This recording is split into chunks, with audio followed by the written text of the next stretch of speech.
Assalamualaikum warahmatullahi wabarakatuh. Perkenalkan, nama saya Novita Safitri dengan NIM 2121030 dari Prodi Pendidikan Agama Islam Fakultas Tarbiyah dan Ilmu Keguruan. Saya mahasiswi semester 1, kelas PAIA. Baiklah, pada video kali ini saya akan menjawab 5 buah pertanyaan soal UTS dari mata kuliah Keminangkabauan. Langsung saja, pertanyaan dari soal pertama yaitu jelaskan mengapa adat di Minangkabau itu menganut sistem matrilineal. Nah, jadi jawabannya seperti yang sudah kita ketahui bahwasannya kaum wanita atau kaum perempuan di Minangkabau itu sangatlah diistimewakan, baik dalam adat maupun dalam budaya Minangkabau itu sendiri. Kenapa kaum perempuan itu sangat diistimewakan di dalam Minangkabau? Karena agar kecintaan dan penghargaan terhadap kaum wanita selalu hidup di dalam jiwa kaum seorang laki-laki. Nah, karena itulah adat di Minangkabau ini menerapkan silsilah keturunan dan mengambil dari garis keturunan ibu. Nah, jadi dengan mengambil dari garis keturunan ibu inilah yang disebut dengan sistem matrilineal. Nah, jadi itulah filosofi adat Minangkabau dalam menganut sistem matrilineal. Selanjutnya, soal yang kedua yaitu jelaskan sistem kekerabatan orang Minangkabau.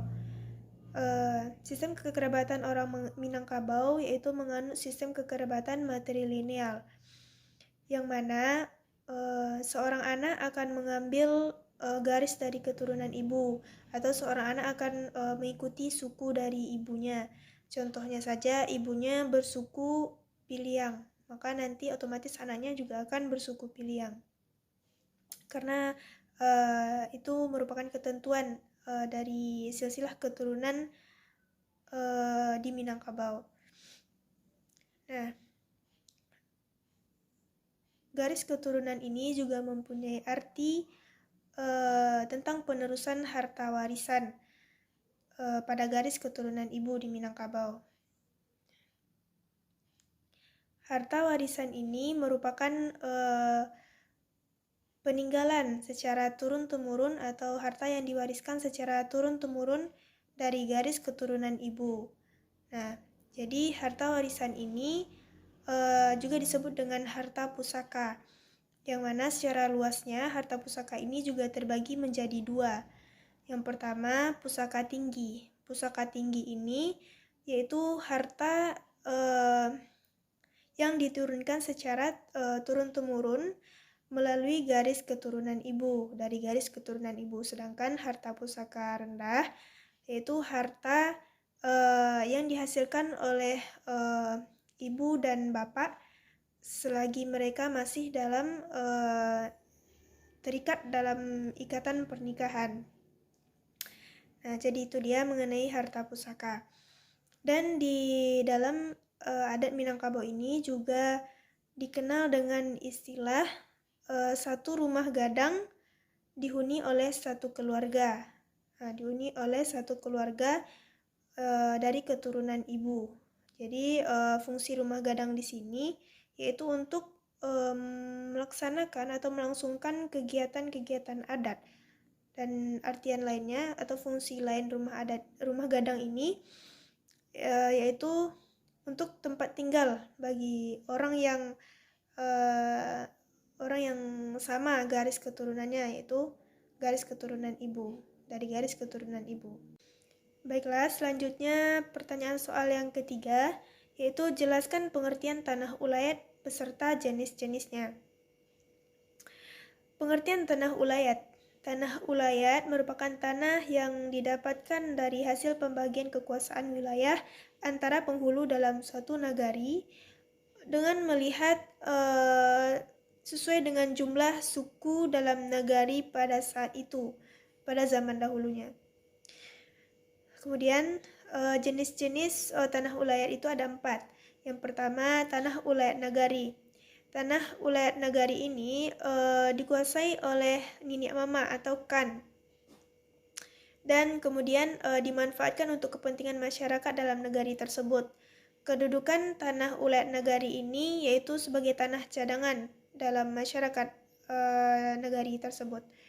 Yang kedua, tanah ulayat suku. Tanah ulayat suku ini merupakan hak milik semua anggota suku. Kemudian pemanfaatannya dikuasai oleh penghulu suku. Dan kedudukan tanah ini yaitu sebagai tanah cadangan, sama dengan tanah ulayat negari. Yang ketiga, tanah ulayat kaum. Tanah ulayat kaum ini merupakan hak milik semua anggota kaum.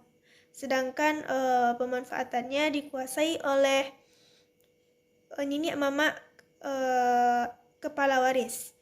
Nah, yang keempat yaitu tanah ulayat rajo. Tanah ulayat rajo ini pemanfaatannya dikuasai oleh lelaki tertua di Minangkabau menurut garis keturunan ibu. Kemudian kedudukan tanahnya yaitu sebagai tanah garapan. Baiklah, pertanyaan selanjutnya yaitu yang keempat. Jelaskan perkawinan adat di Minangkabau menurut sudut pandang laki-laki dan perempuan. Yang pertama, menurut sudut pandang laki-laki terlebih dahulu. Jadi dapat kita contohkan perkawinan adat di Minangkabau dari segi pandang sudut laki-laki, yaitu tradisi perkawinan yang ada di Padang Pariaman. Yang mana pada tradisi perkawinan yang ada di Padang Pariaman ini dikenal dengan istilah bajapui.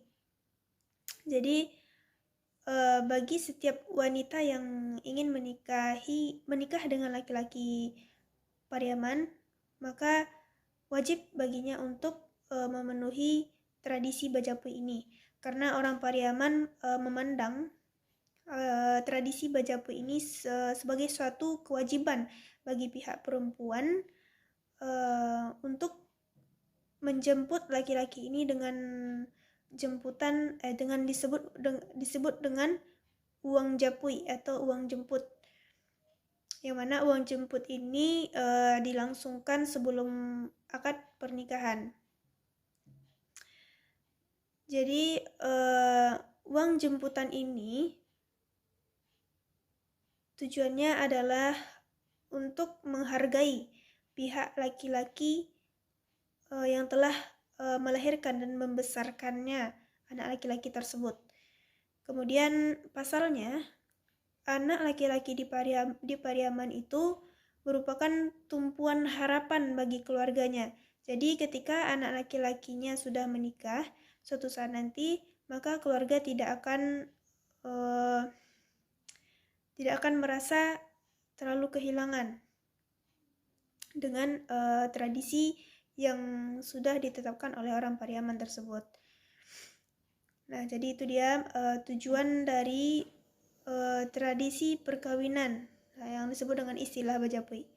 Nah, selain itu, selain istilah bajapui ini, ada pula istilah di Pariaman ini yaitu disebut dengan istilah agih jalang. Agih jalang ini yaitu berupa nilai tertentu yang akan diberikan kepada pihak wanita setelah melangsungkan akad pernikahan. Nah, jadi di sini tuh terlihat sekali bahwasannya tradisi perkawinan di Pariaman ini yaitu sangat-sangat menghargai sekali antara kedua belah pihak, itu pihak laki-laki dengan pihak perempuan. Bisa jadi tradisi agih jalang ini nilainya lebih besar lagi. Nilai agih kepada pihak perempuan ini lebih besar lagi dalam bentuk uang atau emas dan sejenisnya. Nah, biasanya tradisi agih jalang ini diberikan ketika ketika seorang perempuan ini pergi menjalang ke rumah mintuonya. Nah, jadi inilah yang disebut dengan tradisi perkawinan adat Minangkabau yang ada di Pariaman dari sudut pandang laki-laki. Dan selanjutnya dari segi sudut pandang perempuan dapat kita contohkan di daerah Payakumbuh. Di daerah Payakumbuh, tradisi pernikahan itu sebaliknya dibandingkan dengan tradisi pernikahan yang ada di Pariaman tadi. Itu kebalikannya. Jadi kalau di daerah Payakumbuh ini tradisi pernikahannya pihak laki-laki yang melamar ke pihak perempuan. Nah, jadi lamaran dari pihak laki-laki ke pihak perempuan ini berupa kewajiban untuk pihak laki-laki untuk mengisi sasudui namanya, mengisi sasudui itu dengan mengisi ruangan kamar calon pengantin itu dengan beberapa benda, yaitu seperti tempat tidur, lemari, cermin dan lain-lainnya. Nah, jadi itulah dia perkawinan adat di Minangkabau menurut sudut pandang laki-laki dan perempuan. Selanjutnya pertanyaan yang terakhir, yaitu pertanyaan yang kelima. Sebutkan lembaga pendidikan Islam yang ada di Minangkabau. Yang pertama yaitu surau. Surau ini merupakan lembaga tertua yang ada di Minangkabau.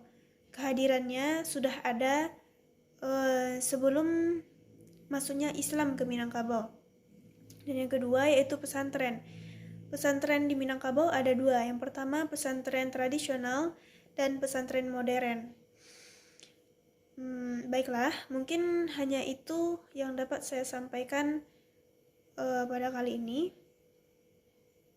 Mohon maaf atas segala kekurangan saya dalam menjawab soal dari pertanyaan mata kuliah UTS Keminangkabauan.